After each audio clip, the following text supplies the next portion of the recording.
What I am narrating today is not just a story. It is that part of my life which I have never fully told anyone about. 20 years have passed, but sometimes it feels as if that house is still waiting for me somewhere. Time has changed me, but some memories are such that they don't grow old with time. They only become deeper. And my deepest memory is that house. A house that looked like an old English mansion from the outside. But from the inside, it was a doorway to a completely different world. My father was a government electrical engineer. He was posted to a far-off village where there was a heavy workload of electricity theft and line inspections. We were leaving our city life behind and moving there. The journey was long. As we kept moving forward, the roads kept getting narrower, and the human population kept decreasing. I remember looking out the car window, seeing nothing but yellow trees, dry land, and a strange silence. It felt as though we were leaving a living world and entering a forgotten place. Evening was falling when we reached the gates of that colony, and at the very first glance, I felt this place is not normal. It was an old English colony. There were many houses, but they all seemed empty or incomplete. The trees were so old that their roots had torn through the ground and burst outward. There was a strange dampness in the air, but that dampness did not bring peace. Rather, it made you restless. And then I saw that house. Standing at the very end of the colony was a house, the biggest, the tallest, and the most silent. Its walls were old, filled with cracks. The glass of its windows looked as if some darkness had shattered them from the inside. And its roof, so high that just looking up at it would strain your neck. But the strange thing was, that house also looked beautiful. So beautiful that for a fleeting moment, the heart would be drawn toward it. And the very next moment, that same heart would pull back and retreat, as if the house itself was simultaneously calling you closer and pushing you away. Right in the middle of the house, there was a small courtyard. I couldn't understand back then why there was a courtyard inside the house, but now it feels as if it wasn't a courtyard. It was a place designed to keep something locked away. In the corner of that courtyard stood an old wooden door, rusted, incredibly heavy, as if no one had even been able to touch it for years. And just going near that door would make your heart feel heavy. But one day, my father opened that door. It was an open, strange area with an old well right in the center. The darkness within was so deep that peering inside made it feel as if your own eyes wouldn't return your gaze. Around the well, there were thick roots resembling ancient trees. And in the air, there was a strange scent. Not the smell of earth, but as if time itself was rotting. After that day, the house changed. One night, the little girl's restlessness woke her up once again. Through her bedroom window, the view of the courtyard outside was perfectly clear. The entire village was dead silent, and the air was so still that not even a single tiny leaf on the trees was moving. The girl froze in absolute terror when her eyes fell upon the swing. The swing was violently rocking back and forth. From the sheer force of its motion, it was glaringly obvious that some heavy entity was sitting on it, kicking its invisible legs in the air to propel the swing higher. Because of the frayed, rotting ropes, the continuous creak sound echoing through the dead of night was incredibly horrifying. Terrified, I woke up my mother. Her mother pulled her into a tight embrace and comforted her, insisting it was just the result of a strong wind. But in both their hearts, the truth was undeniable. Outside, there was nothing but bone-chilling cold and silence. There was no trace of any wind. The very next day at school, I learned the chilling truth from the other children in the colony. The truth behind the whispers I had been hearing at night. In hushed voices, the children told her that no living human could survive in that house. "Someone lives there," they whispered. When I asked who it was, their answer was that a shadow dwelled in the area with the well, and it refused to let any human make a home there. After that day, the atmosphere in the house began to shift. I started having the same nightmare every single night.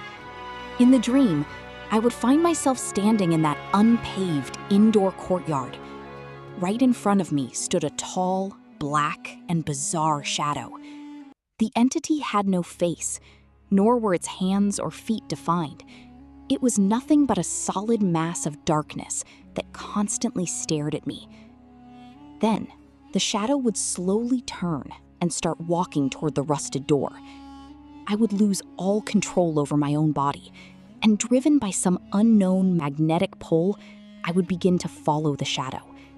Past the door, through the darkness, past the ancient trees, and finally arriving at the pitch-black well.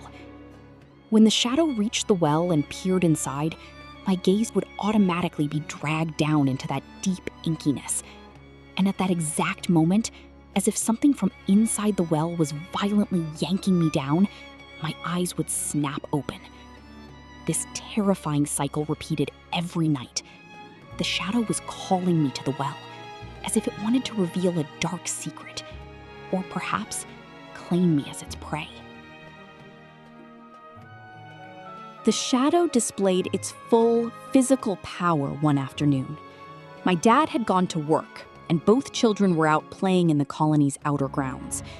My mom was completely alone in the house, comfortably folding clothes on her bed. Despite it being the middle of the day, there was a strange melancholy and a biting chill inside the house.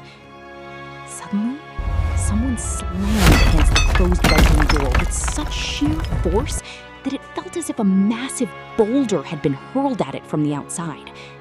The door frame shook violently, and the mother froze in her place, paralyzed by fear. Immediately after that heavy thud, the sound of a massive entity pacing on the corridor floor outside began to echo. It sounded as if an incredibly heavy creature was dragging its feet as it walked. And then, woven through the sound of those footsteps, came the sound of deep, cold, rattling breaths. It was a suppressed, grotesque, and heavy laughter that crept beneath the gap of the door and reached the mother's ears.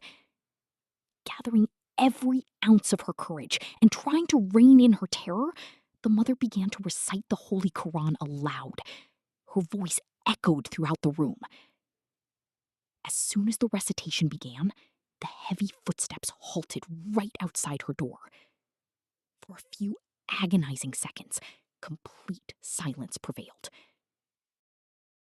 But the most terrifying attack from this sinister shadow was directed at my younger brother. One afternoon, some children from the colony and my little brother were playing hide and seek in the courtyard near the well. Even though they had been strictly forbidden to go there, childhood mischief had drawn them into that ancient, cursed section of the house. The weather was perfectly clear, and bright sunlight beamed down from the sky. Suddenly, the weather violently shifted. Dark clouds rapidly swarmed the sky above them, and a fierce, roaring windstorm erupted. The branches of the ancient trees began to thrash about terribly, as if an invisible giant were violently shaking them. All the children, screaming in absolute terror, started running away. My brother also bolted backward, but it felt as if some unseen force had grabbed his legs. The gale force wind was blowing directly toward the well. The child lost his balance and started falling backward. At that moment, a miracle occurred. A very old and rusted iron rod jutted out from the inner wall of the well. As the little brother fell through the air, his flailing hands hit the rod, and in sheer terror, he gripped it tightly. Hearing the screams, the adults from the house and neighbors from outside came rushing in, and they managed to pull him up. That day, the elders of the colony and the neighbors collectively imposed a strict ban on children wandering anywhere near the well. Everyone now knew that something resided there that simply could not tolerate a human presence in its territory. Even after 20 years, that magnificent house stood completely empty and desolate. Its paint had peeled off more than before, the window glass was shattered, and a terrifying silence had laid siege to the entire building. I peeked inside through the crevices of the door. A massive change had taken place in the courtyard with the well. That well had not just been filled with dirt and stones, rather, heavy concrete had been poured over it to seal it completely and permanently, as if someone had made a desperate, futile attempt to bury the darkness forever. An old resident standing nearby told me that after we left, whoever moved into that house couldn't survive for more than a single night. Many people experienced the exact same bizarre incidents that used to happen 20 years ago.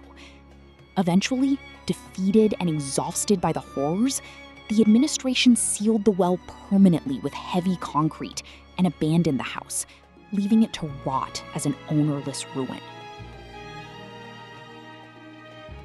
I stood there for a while, gazing at those boarded-up windows, the broken doors, and the utter desolation. Only one question echoed in my mind. If that land, that architecture, that house was so breathtakingly beautiful that even today an onlooker would fall under its spell, then why, even after half a century, could that mansion never become a home? Because, perhaps, humans can only inhabit places that are made for humans. Some lands are such that they belong solely to shadows, whispers, and darkness. And their answers remain forever buried behind rusted doors and within the bottomless depths of sealed wells. If you liked this story, please like the video. And don't forget to subscribe to our channel for more such scary stories.